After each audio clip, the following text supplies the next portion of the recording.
Meus amigos e minhas amigas, bem-vindos ao canal do Instituto de Economia da UFRJ. O meu nome é Ronaldo Bicário e esse é o programa Conversas sobre o Mundo Contemporâneo. Hoje nós chegamos ao nosso 7º programa. Nesse espaço, nós já conversamos sobre a pandemia na Europa, nos Estados Unidos, na América do Sul, na China, na Rússia e hoje chegamos à África. Então, hoje esse é o tema, a África e a pandemia, esse vai ser o tema que nós vamos discutir aqui. O que chama atenção em relação à África é, em primeiro lugar, a resistência do continente à pandemia. Havia uma expectativa muito grande de que você teria uma catástrofe humanitária na África e isso, de fato, não está acontecendo. Hoje, quando a gente olha os dados da Organização Mundial da Saúde, a gente tem as seguintes informações no último relatório, no relatório de hoje. A África tem 74.256 casos e tem 2.040 mortes, sendo que nas últimas 24 horas você teve 59 mortes no continente africano todo. Se a gente compara, por exemplo, com a Europa hoje tem 1.987.000 casos. No caso das Américas, de todo o continente americano, a gente tem mais de 2 milhões de mortes, tem mais de 2 milhões de casos, e 135 mil mortes. No caso africano, temos apenas 2.040 mortes. E cabe lembrar que a África é o segundo maior contingente populacional do mundo, tem 1,2 bilhão de habitantes. As explicações variam, e nós vamos conversar sobre isso, variam desde questões como subnotificação, quer dizer, a falta de testes em função da falta de recursos dos africanos, a questão de serem países que têm uma longa experiência com pandemias e com epidemias, enfrentaram malária, HIV, tuberculose, ebola. Então, a África foi desenvolvendo, a gente africana foi desenvolvendo recursos e capacidade de lidar com essas pandemias melhores do que nos outros continentes que não têm essa experiência. Um continente africano, um continente menos globalizado, um continente com baixa circulação, o que justificaria também esses números africanos. Outra coisa, a pirâmide demográfica. A média africana é de 20 anos, ao passo que a gente pega a média de idade na Europa, são 40 anos. Além do mais, quer dizer, são 53, 54 países, onde você encontra uma heterogeneidade muito grande, inclusive de estratégias. Se você tem países como Ruanda, que com 20 casos fechou o país, você tem países como a Tanzânia, onde há uma grande negação, onde inclusive o presidente pede para que se reze para o vírus desaparecer. Então, uma estratégia diferente, países diferentes, enfim, é esse tema, um tema que é bastante heterogêneo, rico, que não é uma coisa simples de explicar, o continente africano não é uma coisa simples de se explicar, é que nós vamos discutir hoje nesse nosso programa a África e a pandemia. A nossa mesa redonda hoje conta com os professores aqui na sua tela, aqui à minha direita, o professor Numa Manzati, aqui à minha esquerda o professor Luiz Carlos Prado, aqui abaixo, na ponta direita, hoje joga o Eduardo Bachan, e aqui na minha ponta esquerda, aqui, quem está jogando é o Eduardo Costa Pinto. Então, esses são os professores do Instituto de Economia do UFRJ que vão conversar com vocês hoje sobre esse tema. Para começar, eu pediria para o Prado, eu gostaria que você começasse hoje o debate para a gente começar a discussão. A África, como nós falamos, como você já colocou, Bicário, é um continente muito diversificado. Primeiro, a gente tem que lembrar do tamanho. 30 milhões de quilômetros quadrados são 3,5 vezes o tamanho do Brasil. É muito maior do que a América do Sul. É um continente com uma grande população. Tem mais ou menos a população na Índia, um pouco menos do que a população da China, 1 bilhão e 300 milhões de pessoas. Então, realmente, nós estamos falando de uma dimensão muito grande, com uma geografia também muito diversificada. A África ela é claramente dividida, a grande divisão da África é o Saara. Ao norte do Saara, a África do Norte, ela é historicamente ligada ao Mediterrâneo, um clima mediterrâneo, sempre para o pessoal que conhece história econômica, o Brodel, que discutiu longo tempo sobre o Mediterrâneo, sempre chamava a atenção desse processo de integração. Antes da expansão árabe, o norte da África e o sul da Europa não eram muito diferentes. Então, existe uma história muito particular do norte da África, separado da África subsaariana pelo imenso deserto do Saara, com exceção do Nilo. Mas o Nilo era uma penetração sempre um pouco com alguns problemas, porque o Nilo tem grandes quedas d'água, tem grandes que dificultava essa passagem. Então, o grande movimento pelo Saara sempre foi antes das grandes navegações através de caravanas. Então, a África subsaariana, por sua vez, ela tem grandes diferenças. A parte imediatamente abaixo do Saara, que é a região do Sahel, podemos comparar para nós brasileiros a região do Nordeste semiárido, é muito parecido com esse semiárido, que pega também uma parte lá do chamado chifre da África, que também tem essas características. Depois entra as grandes savanas africanas, que, se a gente quiser fazer uma comparação, é muito com o cerrado brasileiro. Diferente, mas tem algumas características que é parecida. Tem a África equatorial, que é parecido com a nossa floresta amazônica, não tão grande, ela é menor, foi muito mais destruída, mas ainda tem uma grande área equatorial. Quando nós caminhamos em direção ao sul da África, há um processo de transição em direção a uma África, também um clima mediterrâneo lá embaixo, e depois um clima subtropical, muito parecido com o do sul do Brasil, com o da Argentina, e o deserto de Kalahari. Tem que lembrar também as grandes montanhas africanas, os altiplanos lá na região da Etiópia, montanhas gigantescas como o Kilimanjaro.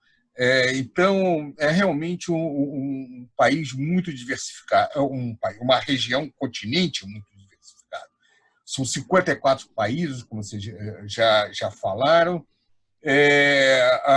e tudo isso faz com que os impactos do coronavírus sejam também muito diferentes dependendo da região que nós estamos falando. Na verdade, o primeiro caso foi no Egito, em 14 de fevereiro. O norte da África tem uma ligação muito forte com a Europa, desde turismo até relações comerciais. E o último país onde a pandemia chegou, o Lesoto, que é um pequeno estado incrustado lá na África do Sul, foi dia 13 de maio. Então, finalmente, todos os países africanos têm pelo menos um caso. Ele se espalhou pelo conjunto do continente.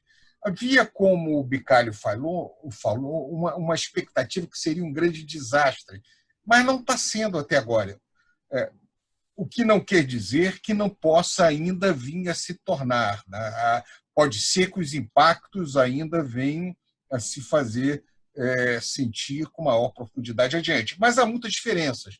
Países como a África do Sul, eles foram bastante impactados. Os países também no Índico, as ilhas, que têm um turismo muito grande, como Maiote, elas, relativamente à sua população, tiveram um número muito grande de casos. Um outro fator importante lembrar é que a Ásia ou a África teve um crescimento grande durante o período do boom das commodities. Entre 2003 e 2008 foi um crescimento razoável, e depois desacelera um pouquinho, você vai ter as mesmas diferenças que nós tivemos também na América do Sul, embora as taxas de crescimento da África são mais elevadas que o caso da América do Sul. Então, mais uma vez, dada a diversidade do território, o que se pode fazer, se nós quisermos fazer alguns comentários sobre esse processo, é escolher algumas regiões e discutir em algumas regiões que têm algumas características que chamam a atenção. Em especial, o que vale a pena se perguntar é em que ponto a experiência da África com grandes pandemias foi um fator que explicaria esse baixo nível de contaminação, ou é o fato de que as vias de transporte, principalmente no interior da África, são mais precárias? Até que ponto é a falta de testes que explica também, pelo menos nas estatísticas, um número relativamente pequeno?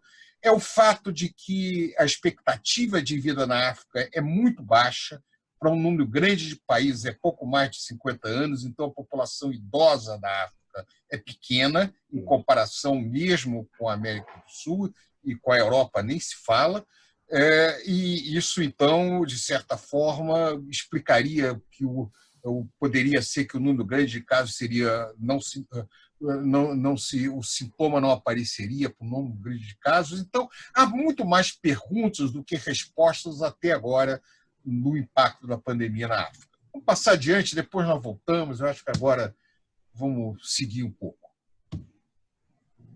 Bom, seguindo nessa linha, eu gostaria de perguntar o seguinte, quer dizer, vamos começar por uma questão que o Prado colocou, que é essa questão de que, antes de chegar a questão de, quer dizer, se você observa, quer dizer, quais são os países que têm mais casos, né? Você vai África do Sul, Egito, Argélia, acho que Marrocos.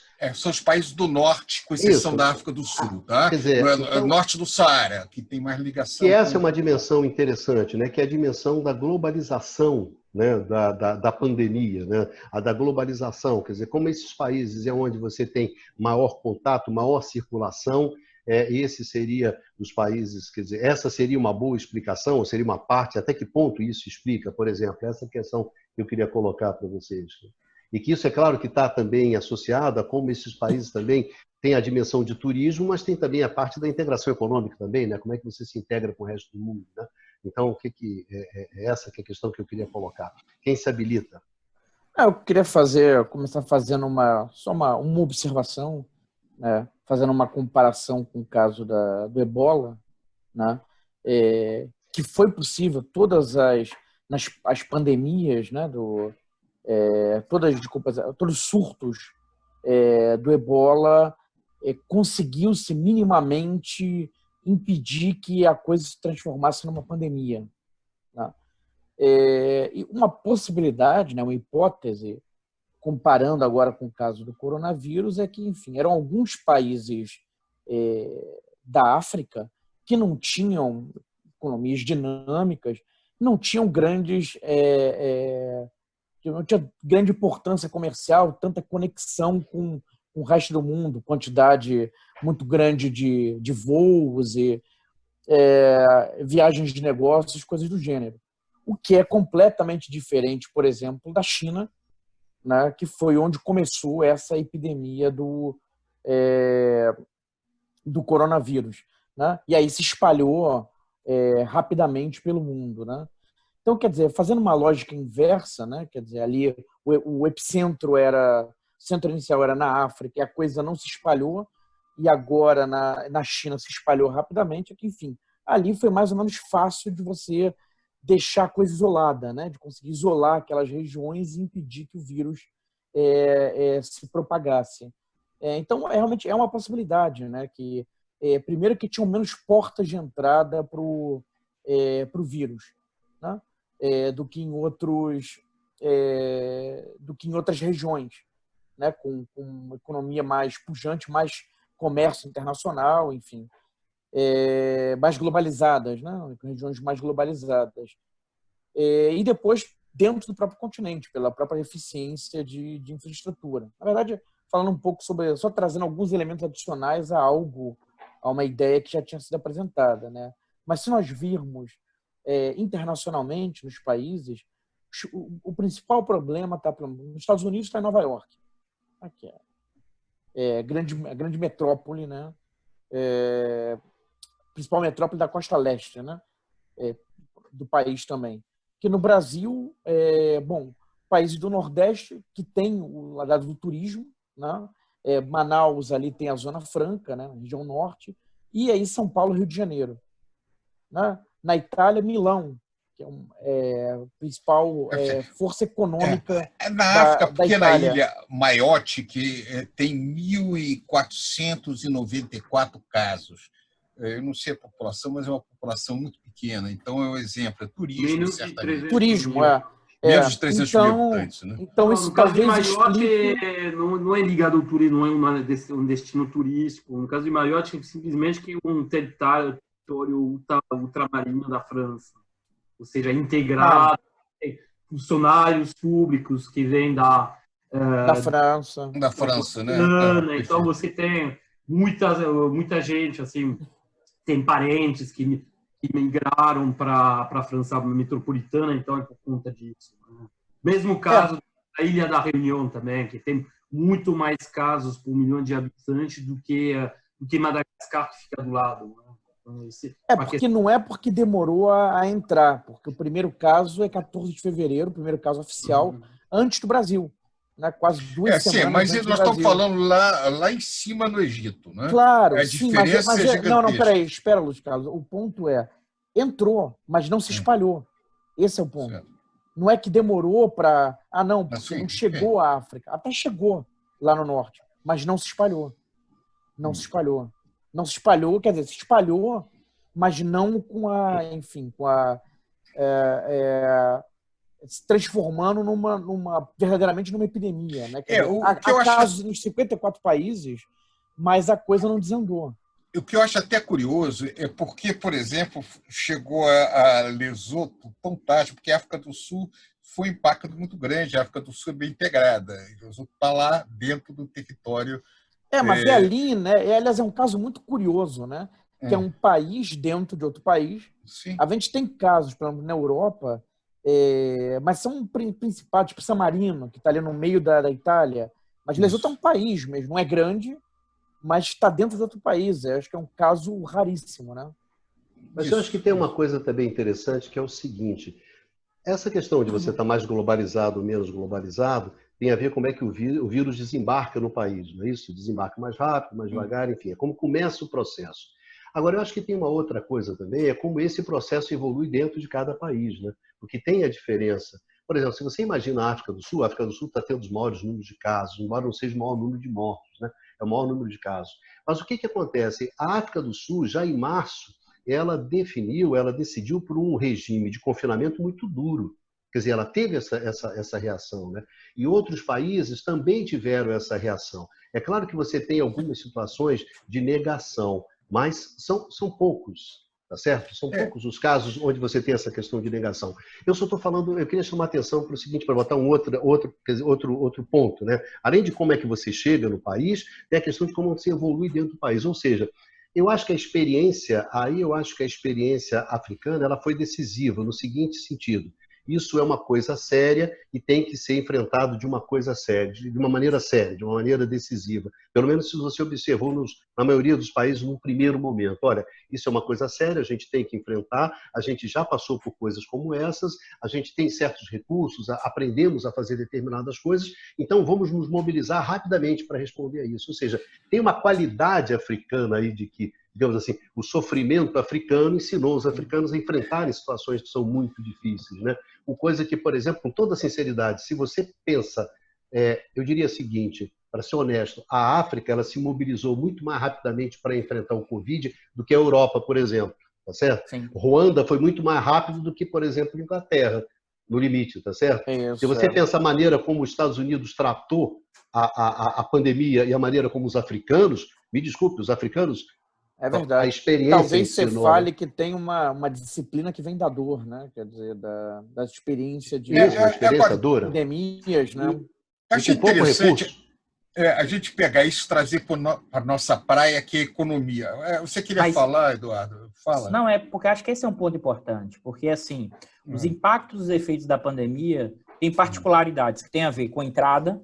Então, dado a entrada no continente, o quanto você paralisa um país e dificulta espalhar. Então, tem a questão da infraestrutura, vamos dizer assim, física, material, mas tem um bloqueio inicial. O segundo momento que acho que o Bicalho mostrou é importante é o seguinte: uma região, não estou falando todo, mas uma grande parte dos países, com condições materiais muito baixas, levou a sério o efeito disso. E aí levou a sério. Aí, por que levou a sério? A hipótese é, por exemplo, porque eles já viveram isso.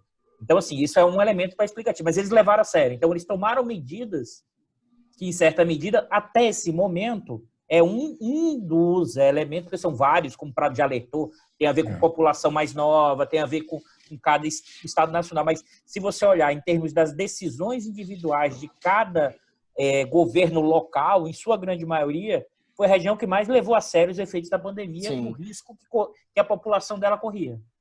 Pois é, que é impressionante, né? Aí trazer só alguns dados que são dados numa visão panorâmica, né? Que é da média do continente, né? E como o Carlos salientou bem, há muita diversidade, mas que mostra, na verdade, a vulnerabilidade, né, do continente para a pandemia, e a despeito disso não está acontecendo, né? O que acho que vai acabar indo na direção dessa disciplina também. Por exemplo, só Luiz Carlos, por favor, só 1/3 da população na África tem acesso à água potável para lavar as mãos. E a gente sabe que lavar as mãos é fundamental para impedir a propagação do vírus. Tá? Há menos de um médico para 1.000 habitantes. Tá? É um dado muito baixo. É a média, mas mostra um pouco, né, qual é o desafio na África. Né? E uma outra coisa até também da dificuldade da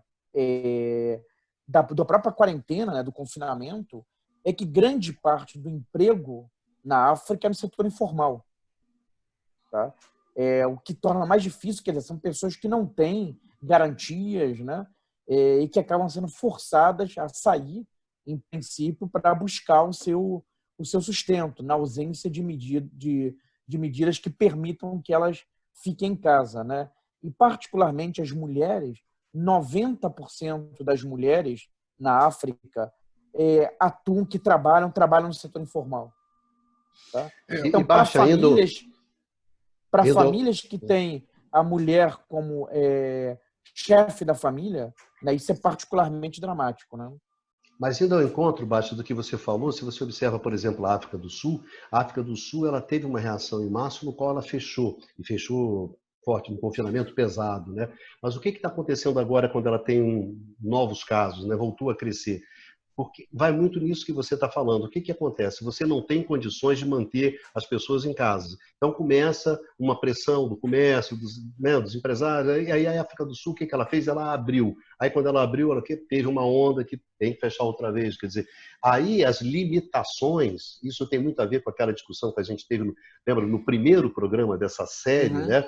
É que, na verdade, a pandemia ela coloca um desafio para o Estado. Ela coloca um desafio para as instituições, para aquela economia, no limite, um desafio para aquela sociedade. Né? E quais recursos que ela tem, como é que ela vai disputar aquilo, como é que ela vai enfrentar aquilo. Né? Então, isso também aí, que eu acho que é uma questão importante, que aí tem uma dimensão econômica grande, que é um desdobramento. Né? É claro que você consegue fazer um confinamento, é claro que o medo, quer dizer, a experiência de ter vivido processos muito duros, não, mas como é que você mantém? Como é que você mantém um confinamento? Né? Como é que você sustenta isso economicamente numa África com muitos países com economias muito fragilizadas, etc, etc. Né? E aí vira uma questão econômica, né? Porque se a gente a pandemia tem um pedaço, que é um pedaço do médico, do cara que enfrenta, enfim, e tem uma tem um pedaço que é do economista, né? E aí, cara, como é que você resolve isso? Como é que você garante? Como é que você segura as pessoas? Como é que você segura as empresas? Isso aí não é para o médico responder, é para os economistas, né? E, por enquanto, tem respondido mal toda a vida, hein? Vocês são ruins toda a vida nisso. Nossa Senhora. Você deu o exemplo da África do Sul. A África do Sul é uma boa comparação com o Brasil, que tem uma renda per capita muito próxima da brasileira. Tal como o Brasil, tem uma péssima distribuição de renda. Aliás, é um dos poucos países do mundo que tem uma distribuição de renda pior que o Brasil. A África do Sul tem uma excelente rede de comunicação interna. Esse é outro país que eu viajei pelo interior, tem estradas excelentes. Isso é uma coisa, depois a gente podia fazer um programa de turismo. De turismo, né? Mas isso é outra hora. Mas viajar é trabalho, visitando para discussões econômicas, etc. Tem excelentes, tem autoestradas magníficas. Então, a capacidade de penetração do vírus também via a comunicação sul-africana, eu não tenho dúvida que é isso. Tal como o Brasil, é um país muito violento em termos de criminalidade. Tem uma história também de discriminação até bem mais complicada que a nossa, mas é outra situação. De qualquer maneira, por isso a questão não é só uma de capacidade econômica. Você pega outros países muito mais pobres, você pega, por exemplo, Serra Leoa, você pega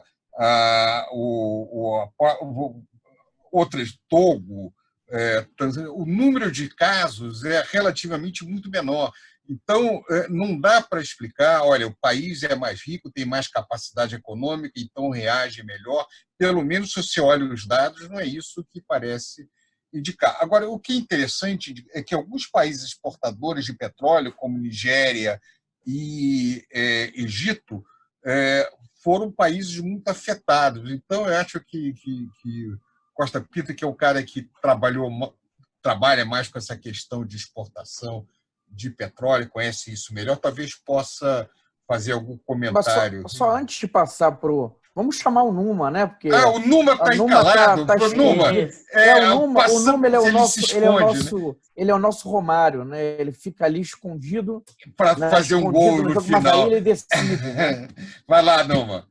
E é importante, Numa, você entrar antes na discussão do petróleo para dar o panorama, ou seja, como é que a África chegou, a África enquanto região, em termos econômicos, nos últimos tempos, para pensar o enfrentamento da pandemia? No caso da África, a gente pôde... Obrigado, gente, para me chamar para o jogo. É que hoje ele está na lateral direita, estava acostumado a jogar no ataque, hoje ele recuou aqui para hoje ele estava chinelinho. Hoje ele está aqui. Vamos botar ele para trabalhar. Está na defesa. Confesso que eu não tinha tanto conhecimento sobre o avanço da doença na África para intervir muito no debate, mas na questão econômica, de fato, a gente tem que pensar que existem várias realidades da África. Você tem países que são, de fato, muito relativamente integrados dentro da economia internacional, particularmente através da integração produtiva e do turismo. E aí, claramente, a gente encontra nesse grupo os países da África do Norte, alguns países da África subsaariana, Quênia, Nigéria também, e, obviamente, a África do Sul. A África do Sul é do continente o país mais integrado nesse aspecto, né? Tanto produtivamente, porque você tem o país com a maior intensidade de produção industrial, e também, assim, no ponto de vista do turismo, no ponto de vista também das interações com o resto do mundo. Tá? A questão das matérias-primas, seria bom lembrar uns elementos sobre o desempenho econômico da África do Norte e da África subsaariana. Acho que é bom diferenciar as duas regiões, justamente por características estruturais diferentes, né? Eu vou mostrar para vocês assim justamente uma pequena tabela onde aparecem essas esses dados sobre a performance econômica da África, dividida entre a África do Norte e subsaariana, dos anos 90 para cá, e a gente observa que nos anos 90, só lembrando os anos, não tem os dados dos anos 80, mas nos anos 80 houve uma estagnação do crescimento das economias africanas. Tá? Os anos 90 marcaram uma volta de um nível de crescimento um pouco mais sustentado, mas ainda abaixo, por exemplo, dos números observados na Ásia.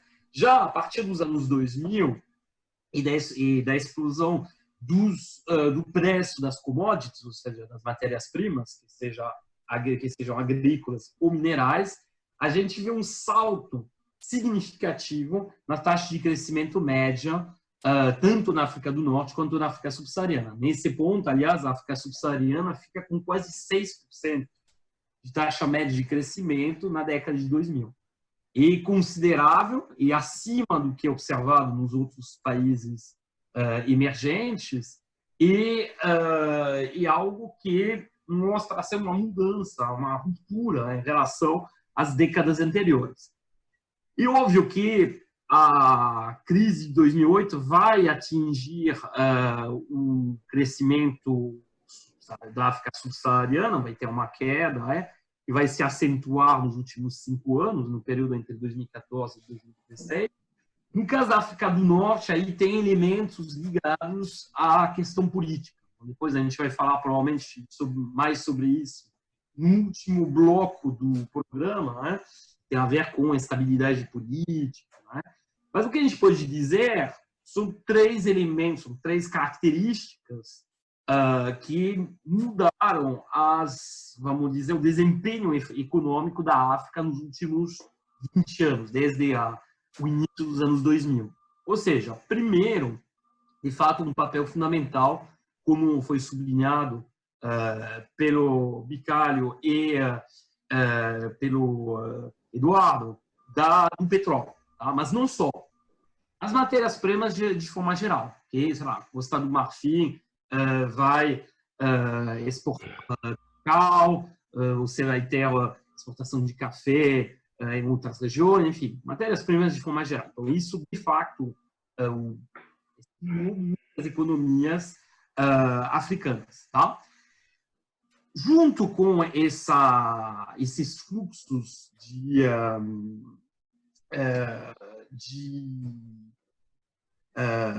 divisas ligadas às exportações de matérias-primas, você teve um aumento considerável também nos investimentos diretos na África, investimentos tanto na parte produtiva, e aí nesse sentido o papel da China foi fundamental. Então, por exemplo, a China tem industrializado, tem colocado muitas instalações produtivas em determinados países da África. Bom, o caso da Etiópia, por exemplo, é um caso simbólico disso, mas você tem também elementos, tem unidades produtivas controladas pela China que se espalharam em outros países, Argélia, numa medida menor também na própria Nigéria, em outros países.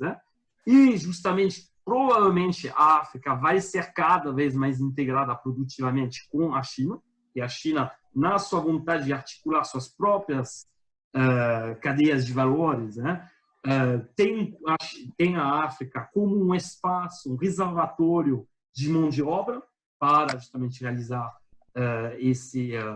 atingir esse objetivo. E depois, só para complementar, fazer um comentário, pela diversidade de clima e pela oferta de mão de obra barata, a África tem um potencial de desenvolvimento de agricultura muito grande, que pode ser uma alternativa, inclusive, na área de grãos e algumas coisas do Brasil. E é interessante chamar a atenção disso, porque, embora a produção dela seja mínima dentro dessa área, tem que lembrar que, historicamente, a África foi o berço de uma grande quantidade de grãos, né? De origem de grãos, etc. Então, se você pega ali a África do Leste, potencialmente, claro que você tem muitos problemas políticos tem questões de infraestrutura, mas a China certamente vai botar muitos recursos e dado a rapidez do crescimento da população africana, a África também demanda, ela precisa ocupar essa mão de obra e certamente muita coisa vai acontecer naquela região. Nós aqui vemos muito pouco, discutimos muito pouco sobre a África e muitas vezes não damos a importância que o continente merece, inclusive em termos de perspectivas. Sim. Na medida que, não apenas pela importância que o continente tem na nossa história, mas também, certamente, futuramente, será, em alguns produtos, um competidor brasileiro. Desculpe, não, eu te interrompi, mas não queria tirar a sua linha de raciocínio, que é muito interessante o que você está trazendo. Imagina. Então, além do elemento, além dessa questão do aumento dos preços das matérias-primas, uma integração produtiva maior é justamente ligado a um elemento que você acabou de evocar, que é a questão da infraestrutura. Houve uma melhoria muito significativa da infraestrutura, particularmente de transporte e de produção energética, particularmente a geração de eletricidade, por exemplo, é um dado que vai interessar o professor Bicalho, um elemento significativo. A geração de energia elétrica na África foi mais do que multiplicada por 3 num espaço de 3 décadas. Então, bom, não sei em termos comparativos com outras regiões como se coloca, mas me parece um elemento muito significativo. E nisso a gente reencontra também a China. A China tem tido um papel fundamental tanto no financiamento quanto na execução desses equipamentos de geração de energia, de transporte urbano e interurbano. E eu acho que isso muda completamente, está mudando as características da África. O último elemento que eu gostaria de acrescentar, para abrir, aliás, um pouco o debate, tem a ver também com umas tentativas de integração do espaço africano. Se você for olhar, por exemplo, a Associação dos Estados da África Oriental, pega toda a parte oriental da África até o Sudão, você tem tido projetos de integração nessa região que são cada vez mais assim pungentes. Então, você tem também tentativas de organização de uma integração produtiva, comercial e de infraestrutura dentro do continente africano e fora de, vamos dizer, arranjos organizados pelas ex-potências colonizadoras, a França, a Inglaterra, a Bélgica, etc., e dos próprios Estados Unidos. E, nesse sentido, a China tem tido um papel fundamental também para estimular e financiar esses projetos de integração regional. Só fazer uma observação, Dudu. A área de livre comércio da África continental, né, que foi acordada em maio do ano passado e que deveria começar agora em julho desse ano, foi adiada exatamente pela pandemia, mas eu acho que é uma iniciativa na direção dessa que o Nuno estava comentando agora há pouco. Né? Só isso. Eu queria reforçar um pouco do que o Numa falou, que eu acho que é importante. Se você pensar numa coisa de mais longa duração e pensar a África nos últimos 30, 40 anos, em termos mais estruturais e históricos, é onde a pandemia chega na região onde ela está em melhores condições. Mesmo aquilo que o Baixa falou, de toda essa condição precária, mesmo um terço da população ainda não tendo nem acesso à água para lavar a mão, mas a partir dos anos 2000 você tem... Não, Dudu. 1/3, talvez eu tenha me expressado mal. Só 1/3 tem acesso. 2/3 não tem. Tá. 2/3 não tem acesso. Eu falei errado, desculpa. Não. Eu acho que eu falei, eu que comentei errado. Mas a questão toda que se coloca é o seguinte: se você voltar isso no tempo, 10, 15 anos atrás, isso provavelmente era mais ainda do que 2/3 as pessoas que não tinham acesso à água potável. Eu estou querendo dizer o seguinte: em termos de mais longa duração, ou seja, em termos mais estruturais, a África hoje, dado que foi o efeito do aumento do preço das commodities, e aí a questão mineral, a questão energética, como a China entra nessas regiões para o quê? Para garantir o suprimento de fornecimentos de minerais e também, Prado, é um ponto interessante que você levantou, e vários países também entraram, principalmente nos anos 2000, na discussão das terras. Então, o Brasil, lá tem o ProSavana, Moçambique, o Brasil participava do ProSavana, que era um projeto de expansão do agronegócio. Né? Ou seja, você tem sim, é como se a região tivesse entrado novamente no circuito da inserção internacional, não só a partir da África do Sul. Isso criou certas condições materiais que ainda são debilitadas, mas muito melhor do que seria no momento anterior. E isso fez com que a China aportasse ali, né, e potencializasse, dado que o preço dos recursos naturais, criando condições materiais melhor do que você tinha historicamente na questão do continente africano. Só para pegar, Dudu, o maior destino de produtos à África, a China tem sido realmente um imenso parceiro comercial.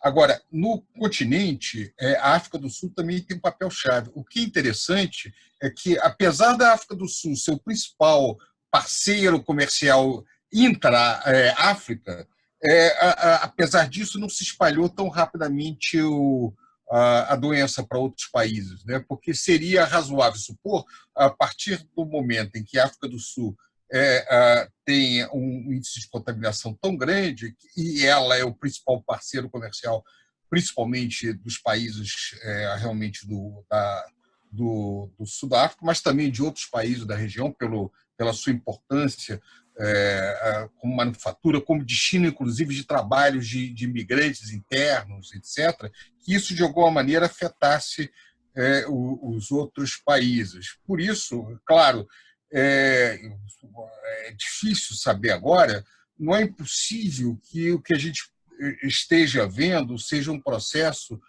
mais lento de contaminação. Pode ser até que o impacto da doença venha a crescer no decorrer do tempo. É uma pergunta, realmente é muito difícil a gente saber. Só um comentário com o que você falou, Prado, porque, por exemplo, a África do Sul é uma das principais portas, mas como a África do Sul fechou muito rapidamente, isso impediu. Esse é o ponto.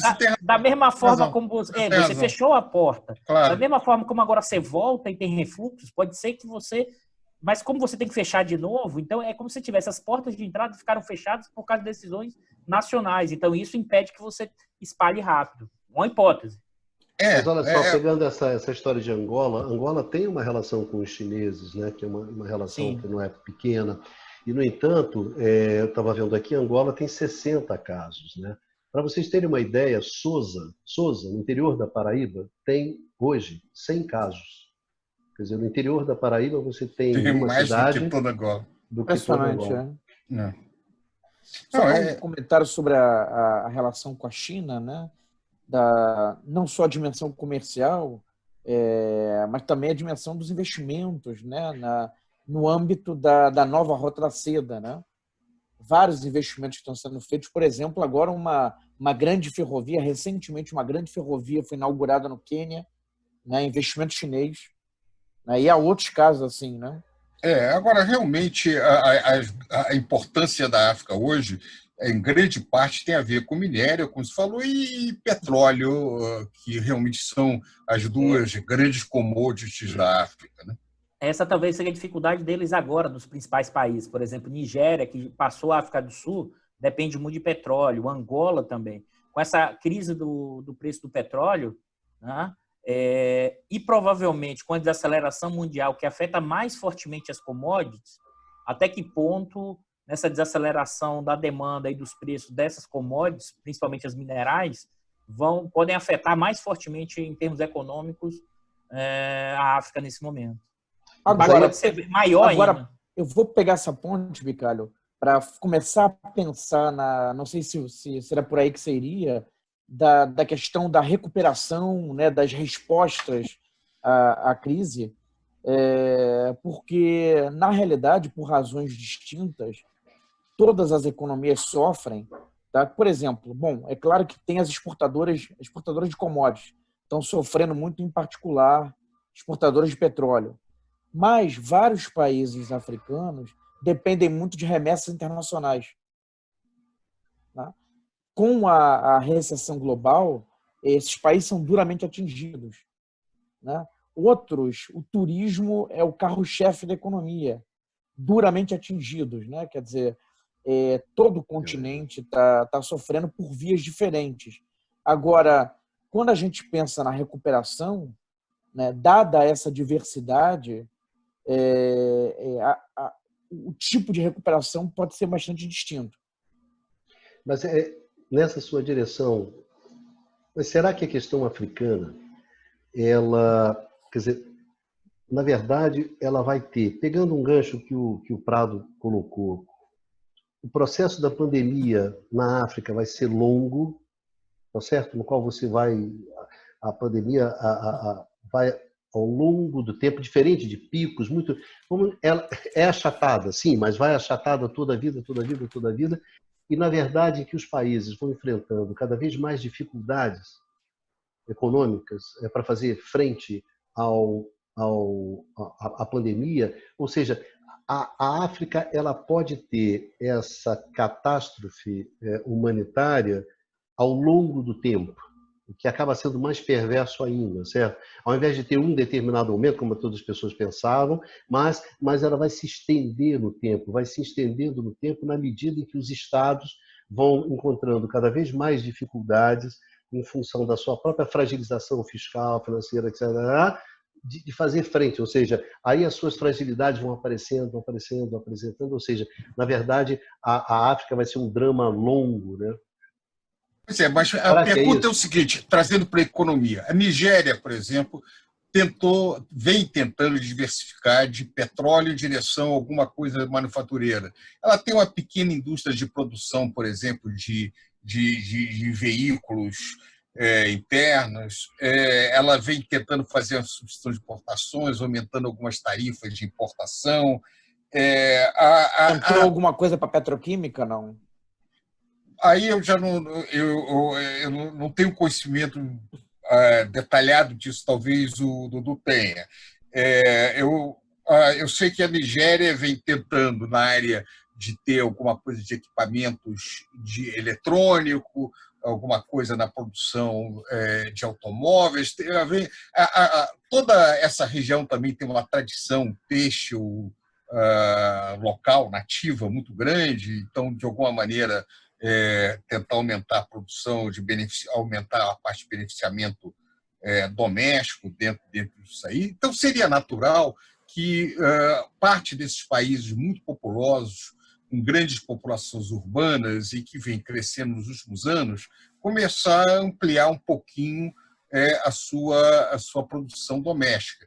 Então, uma das questões que se colocam é qual é o impacto disso sobre essas tentativas ainda muito canhestras, muito iniciantes. Antes do impacto, Prado, tem um outro lado. Qual é o outro lado? Essa aproximação com a China dificulta você fazer política interna, porque a China passa a ser grande exportador de manufatura para a região. Tem a contrapartida. E se você olhar até, por exemplo, a coisa da África do Sul, mais recentemente a questão têxtil, da concorrência chinesa e indiana também perdendo espaço. Então, assim, é aquela coisa, a China vem de um lado, mas do outro lado vai dificultar a questão.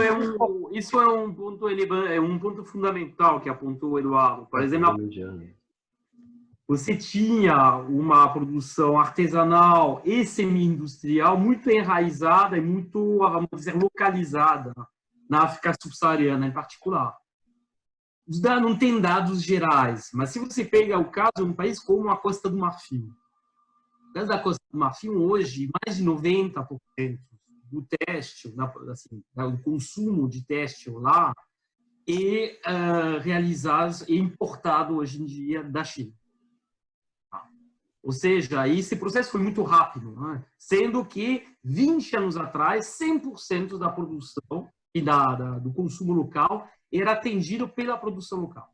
Então, você tem, nesse sentido, uma desindustrialização, uma artenaria, assim, uma queda da produção artesanal comparável no seu tamanho àquela que a gente observou na segunda metade do século XIX na Índia, em relação à Inglaterra, no período da Revolução Industrial. Então, é algo muito parecido. Então, de um lado, de fato, a China ajuda, mas de fato também tem essas problemáticas que se colocam. Tá? E outro problema é que já foi tocado pelo Luiz Carlos, que as produções relocalizadas da China são produções, por definição, de baixíssimo valor adicionado. Tá? Então, mas, ao mesmo tempo, em países onde o nível de industrialização é baixo, em alguma medida, isso pode iniciar um processo de industrialização. Importado, certo, mas é algo positivo. Né? Só um comentário, Dudu. O grande interesse da China na África é garantir suprimento de matérias-primas e mercado para os seus produtos industrializados. Né? Então... acho que é um ponto que o Numan trouxe, que é o seguinte: você tinha ainda uma produção muito artesanal na questão, em vários países da África, porque você tinha uma estrutura produtiva não integrada. A partir do momento que você começou a integrar, você perde toda essa coisa artesanal ainda da produção local e ela vai toda para o espaço. Então, assim, isso que seria uma ponta de lança de, em algum momento, uma transição para a indústria, isso desaparece, eu acho. Agora, o que o Prado alertou é o seguinte: talvez alguns países maiores coloquem tipo barreira. Então, assim, chinês, vocês vão exportar carros aqui para mim, eu boto uma barreira e você bota a fábrica aqui. Mas eu acho que a Nigéria não tem uma escala de um mercado para ter essa capacidade de negociação com a China. Então, eu acho que a tendência, Prado, é desindustrializar. Já era baixo, mas é uma tendência de industrialização nesse momento, dada essa interação. Claro, assim, como cada país, a depender de sua força, pode ter alguma diferenciação. Mas eu acho que a tendência é aumentar a desindustrialização, mesmo eles tentando projetos específicos, como você bem falou, da questão da Nigéria. O problema, isso é o caso clássico da proto-industrialização, que ou ela avança para a industrialização, ela desaparece. Você tem o Império Otomano no século XIX, você tem uma infinidade de países. Mas vamos trazer a questão para a África. Você tem um desenho, se segue nesse sentido, se a África caminhar no sentido de ser apenas um produtor de produtos primários, o problema que nós temos aqui no Brasil, no caso do continente, será gigantesco. Ou seja, a população na África cresce a uma velocidade muito mais elevada que outras regiões do mundo. Claro que, na medida em que a região se modernize, como em outros lugares, você terá a transição demográfica. Mas, de qualquer maneira, essa é uma questão que o crescimento da oferta de trabalho é muito grande no caso da África. Soma-se a isso ao fato da questão nacional da África ser um grande problema, na medida em que os países africanos foram desenhados no século XIX a partir de decisões feitas na Europa sem levar em conta as realidades étnicas, linguísticas, etc., locais, e a herança disso são fronteiras complicadíssimas. Além disso, soma-se os problemas clássicos de corrupção, de estruturas, de instituições muito frágeis, de elevada mortalidade, uma série de outras doenças, porque lá não é só o problema de surtos eventuais que tiveram, por exemplo, no caso que ocorreram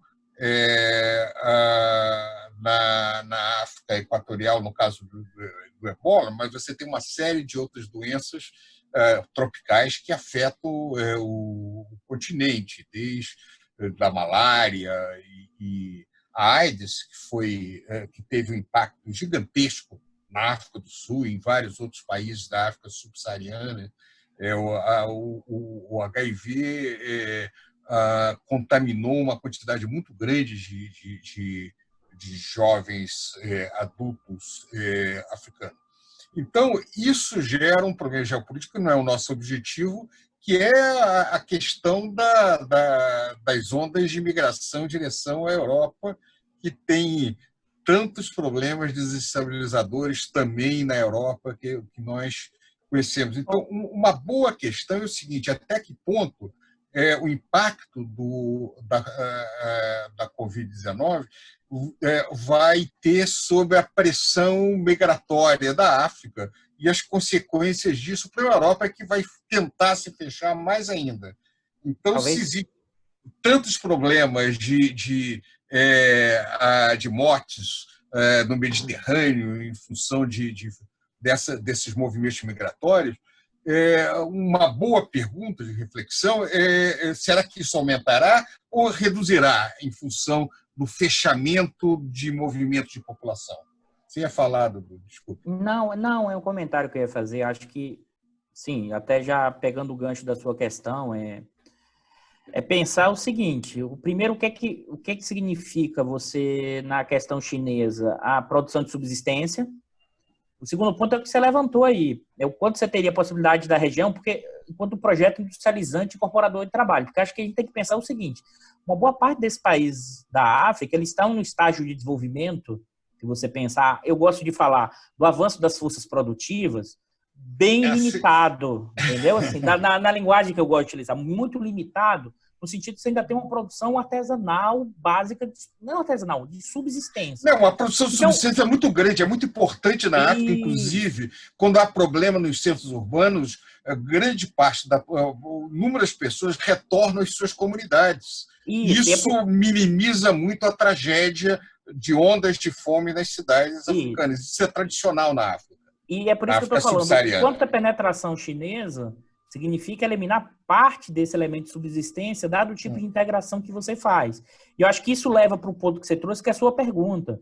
E aí quais são os possíveis efeitos, por enquanto, pelo que a gente falou até agora, não é nem da questão do efeito das mortes, da quantidade, mas do efeito se essa crise no plano econômico tende a reduzir demanda de commodities, energia, minério, e que a África é o principal exportador e produtor e é uma das principais fontes de geração de riqueza local, se isso cai, aí sim eu acho que o efeito disso é voltar ou retornar a elementos na questão da África do que era os anos 90, mas haver ainda, porque qual é a projeção desse preço do commodity?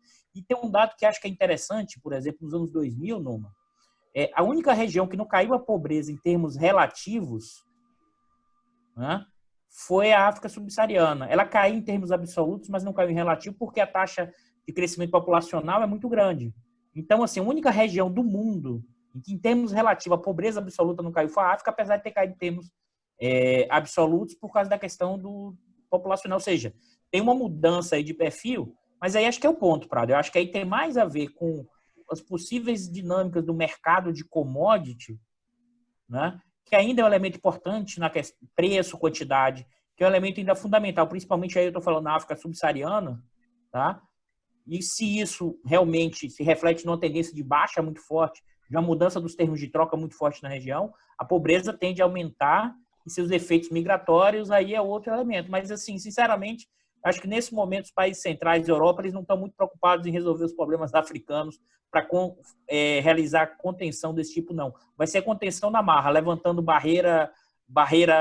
muros e não deixando entrar, do que preocupado com a questão local, não, Prado. Assim, essa é a minha percepção. Senhores, posso me colocar aqui? Bom, eu vou fazer o meu papel de âncora, né? Esse é o meu papel, abrir e fechar essa reunião para dar um certo tempo para ela. Mas é evidente que o tema é um tema extremamente complexo, ele permite que você o aborde de várias perspectivas, né? A gente não tem a menor pretensão de esgotar esse tema aqui, não só porque, na medida em que esse é um programa que ele tem a continuidade, né? A gente vai voltar fatalmente a discutir esses temas, não há, acho um pouco incontornável isso, ter um programa que chama Conversa sobre o Mundo Contemporâneo e não voltar, né, para discutir África mais lá na frente, né? Então, eu agora apontando esse final de programa, eu gostaria de pedir que cada um de vocês fizesse justamente aquele fechamento que a gente faz normalmente no programa, que é falar um pouco sobre isso, quer dizer, como vocês veem esse tema, né? A África e a pandemia. começar pelo Numa, né? Numa ia começar uma coisa que eu dei uma cortada. Numa faz parte do jogo. O jogo só tem 90 minutos.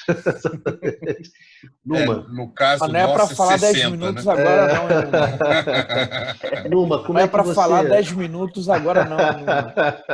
O Baixa está controlando aí, hein, no... controlando o âncora. Mas tá certo.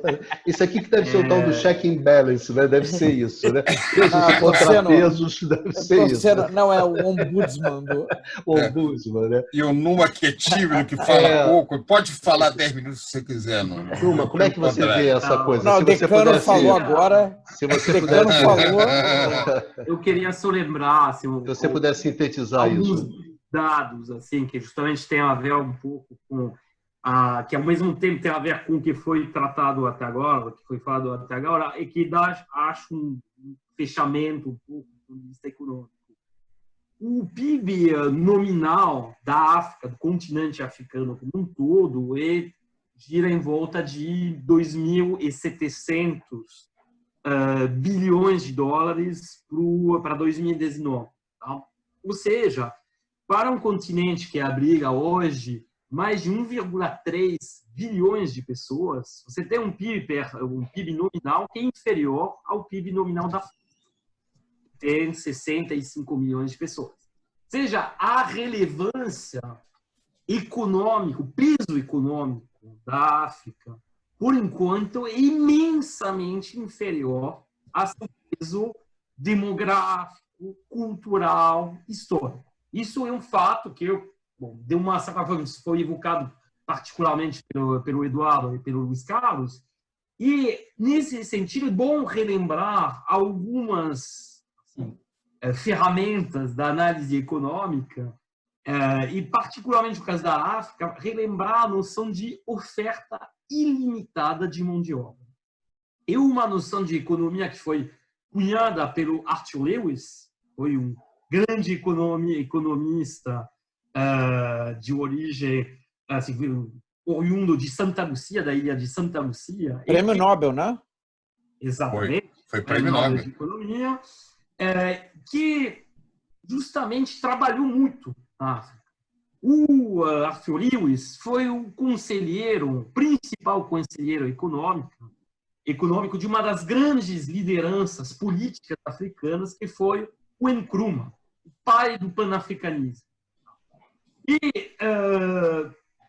infelizmente, as descrições assim, estruturais que fez o Arthur Lewis no caso da Gold Coast, que hoje em dia é o Ghana, né, ainda são válidas para a maior parte das economias africanas hoje. Ou seja, uma grande heterogeneidade estrutural.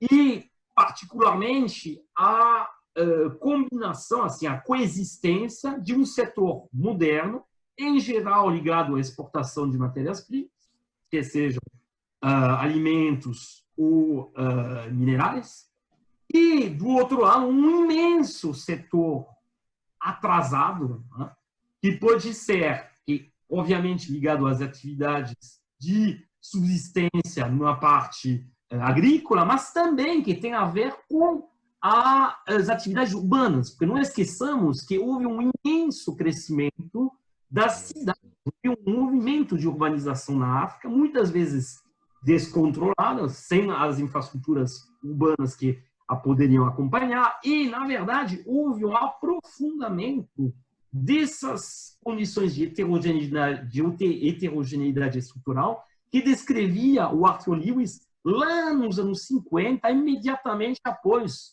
o início do processo de descolonização. E aí eu só gostaria de fechar para dizer o seguinte: um elemento que a gente não teve tempo de evocar, que é um elemento fundamental, é a questão do imperialismo na África. Da influência, muitas vezes nefasta, exercida pelas ex-potências colonizadoras, que sejam a França, a Inglaterra, mas também, no caso da Bélgica, para o Congo-Kinshasa, ex-Zaire, né? Você poderia dizer que as lideranças, muitas vezes lideranças que foram que surgiram depois do movimento de descolonização foram lideranças que só se mantiveram no poder enquanto elas tinham a aprovação dessas ex-potências coloniais. Tá? Por exemplo, os movimentos, assim, vamos dizer, as lideranças que queriam se emancipar desse controle mais ou menos direto exercido pelas ex-potências colonizadoras, que seja o nasserismo no Egito, o próprio Nkrumah panafricanista, o Lumumba, Patrícia Lumumba, que é muito importante. Claro. O Bourguiba, todas essas lideranças nacionalistas, que em geral também eram que tinham uma visão secular do processo de modernização. A gente não falou tampouco das questões religiosas, que são muito fortes hoje em dia, e que criam fraturas fortes, tanto entre os países quanto dentro dos próprios países. No caso da Nigéria, você tem na prática uma situação de quase guerra civil, você tem guerra civil na Líbia, você tem, assim, em guerra civil no Tchad, tem, assim, teve desestabilização interna. Teve Angola, né, Noma? Como? Em Angola, guerra civil enorme. Aí Filipe, Sudão... A tendência das ex-potências colonizadoras, com o apoio forte dos Estados Unidos, sempre foi de tentar acabar com esses projetos autônomos, com esses projetos assim modernizantes, para privilegiar uma elite cooptada e que, na verdade, permite a manutenção da influência que eles exercem sobre a região. Tá? E, nesse sentido, é bom lembrar também que a África do Sul, no caso da parte sul da África subsaariana, teve um papel muito grande também para ajudar essas potências, para ajudar os Estados Unidos a controlar movimentos, vamos dizer, modernizantes. Tá? Então, era só uma forma de fechamento na questão, ligando a questão econômica e a questão política. Obrigado, Noma. Muito obrigado. Baixa. Bom, vou me deter ao aspecto mais econômico, né? As previsões, o cenário mais pessimista do Banco de Desenvolvimento da África, da Comissão Econômica para a África, dão conta de uma queda de 2,6%, 2,8% do PIB. Né? Esses são cenários pessimistas. Se ocorrer um cenário como esse, isso vai significar que 29 milhões de pessoas serão empurradas para a pobreza, tá? No continente, o que é um dado chocante. Né? Então, talvez a gente possa discutir em outro programa, né, o que fazer para impedir um cenário dessa natureza. Né? As respostas e a dinâmica vai depender das características estruturais de cada país, que foram salientadas aqui pelos amigos. Agora, do ponto de vista de respostas mais das políticas instrumentais, elas têm sido feitas, né? Políticas monetárias, fiscais, cambiais, medidas de suporte à renda, programas sociais. Tá? A resposta em termos de fechamento foi rápida e também, do ponto de vista dessas políticas, também foi rápida. Agora, a tendência é que não sejam suficientes para deter um quadro um quadro social muito grave. Né?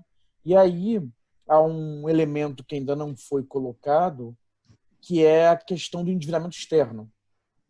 Né? Muitos países africanos tiveram uma piora relevante dos seus indicadores de solvência externa, de vulnerabilidade externa nos últimos anos, muito por conta de investimentos que foram feitos em infraestrutura utilizando capital estrangeiro. Tá? Então, a resposta da África e a capacidade de resposta da África passa também por essa questão da dívida externa. Tá? Algumas medidas têm sido tomadas, o G20 suspendeu né, os pagamentos que a África tinha que fazer até o final do ano. Agora, mais tem que ser feito, né? E tem que vir ajuda de fora. Tá? A conta que uma dessas duas instituições fez, eu acho que foi o Banco de Desenvolvimento da África, é que serão precisos 200 bilhões de dólares, né, para permitir a recuperação do continente. E até aqui, o que foi oferecido por instituições multilaterais e afins foi 57 bilhões de dólares, né? Muito aquém do que é necessário. Dudu, África e pandemia. Vamos lá. Numa, eu vou pegar o seu gancho, porque você não fechou, você abriu inquietação para o debate futuro sobre a África. Mas vamos lá, eu vou ser sintético. E por que eu estou falando isso? Para a gente entender a África hoje, seus países, suas contradições, no âmbito da pandemia, você trouxe o elemento fundamental, que é o elemento histórico, o elemento do imperialismo. Ou seja, você criou limites territoriais completamente, vamos dizer, falseados, dado que eram as questões locais, as questões regionais. Você tensionou e criou tensões enormes, impedindo qualquer processo da questão autônoma. E aí você trouxe um ponto que é o seguinte, a dificuldade na questão econômica gerar a ampliação da riqueza, mas aí é um ponto que a gente pode pressionar, mas ao mesmo tempo a riqueza cultural que significa o continente africano, ou seja, o quanto das dimensões da origem, inclusive brasileira, na sua formação histórica, ou seja, outras dimensões na questão, inclusive, da produção mais comunitária, né? Em termos da produção, que ainda tem dessa questão da produção artesanal, o quanto isso gera uma reconfiguração diferente com essa inserção nova. São questões que eu não vou responder aqui, acho que talvez para um próximo programa que eu acho fundamental, mas para mim essa questão do imperialismo, para entender o que é essa desigualdade profunda, condições materiais muito debilitadas na questão africana, é o tipo de inserção que o imperialismo teve naquela região ao longo da sua formação histórica. Eu acho que isso é um elemento fundamental. E a questão para frente e aí que o Bárcia já trouxe, para mim o quanto o mercado de commodities, demanda e preço, se for muito afetado na pós-pandemia, a tendência é que esse país, e os países dessa região, provoque uma desaceleração econômica, uma perda enorme de riqueza e renda e uma piora ainda maior nos seus processos históricos. Obrigado, Dudu. Professor Prado, nosso decano, África e pandemia. Bem, o tema que o Numa levantou do panafricanismo, pouca gente do Brasil fala sobre isso, é fundamental. Inclusive, eu acho que é uma provocação interessante, talvez no futuro nós deveríamos retornar a isso. Tem figuras históricas como Senghor, Nyerere, grandes nomes da tradição do movimento de liberação africana, que teve um impacto muito grande, inclusive no Caribe, e que merece ser recuperado. Inclusive o tema de por que tantas esperanças com a independência da África subsaariana a partir da década de 60 não produzir os efeitos. Diferente do caso da América Latina, que, bem ou mal, um grupo de países chegou à renda média, como Brasil, México e outros que realmente se transformaram ao longo desse período. Na África, isso não ocorreu.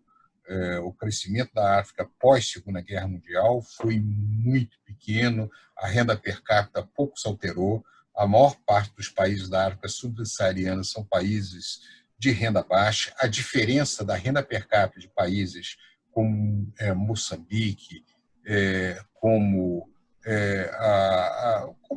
vários outros que eu posso falar, Congo,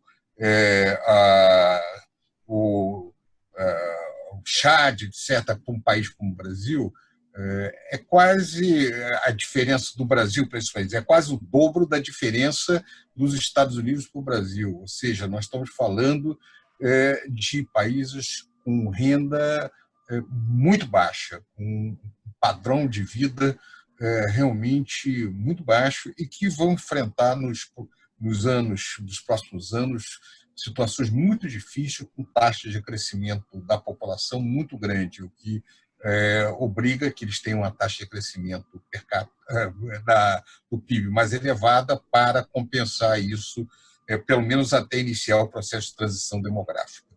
Então, nesse sentido, eu entendo que esse programa abre muito mais questões do que ele fecha. E também é um momento interessante, porque a universidade brasileira, e principalmente os cursos de economia, discutem muito pouco a África, que é tão importante para nós historicamente, e como o Eduardo falou, como o Dudu falou, inclusive na formação histórica nossa, né? Vou fazer só um comentário, lembrar que tem um professor nosso licenciado que sempre fez essa discussão no Instituto de Economia, que é o Marcelo Paixão. É verdade, é verdade. Que nós precisamos discutir isso. Eu me lembro, nós tínhamos aqui um grande especialista, não na UFRJ, era daquele meio que se chamava assim, não estou me lembrando agora o nome dele, tem alguns grandes pensadores sobre a África que estudaram a economia africana, que merecem ser recuperados para que a gente possa, no futuro, trazer outros programas que venham a discutir esse continente, que é importante para o Brasil, principalmente para o Brasil contemporâneo. Bom, obrigado, Prado. Bom, hoje a gente, sem dúvida, estourou um pouco o nosso tempo, né? Mas acho que valeu a pena, né? Porque discutimos um tema, como o Prado chamou a atenção, é um tema que tem ficado um pouco ausente do debate atual da pandemia, né? Pouco se fala sobre a África, né? Eu acho que quando a gente resolveu fazer esse programa, uma das intenções da gente foi justamente abrir espaço para essa discussão, quando se tem muito pouco espaço para ela, né? Então, queria agradecer muito ao Numa, ao Pradinho, ao Bastian, ao Dudu, por ter, né, trazido a experiência, o conhecimento deles para essa mesa redonda, para esse nosso debate. Queria agradecer muito aos nossos amigos e às nossas amigas, né, que nos acompanham, que vieram assistindo a gente até esse momento.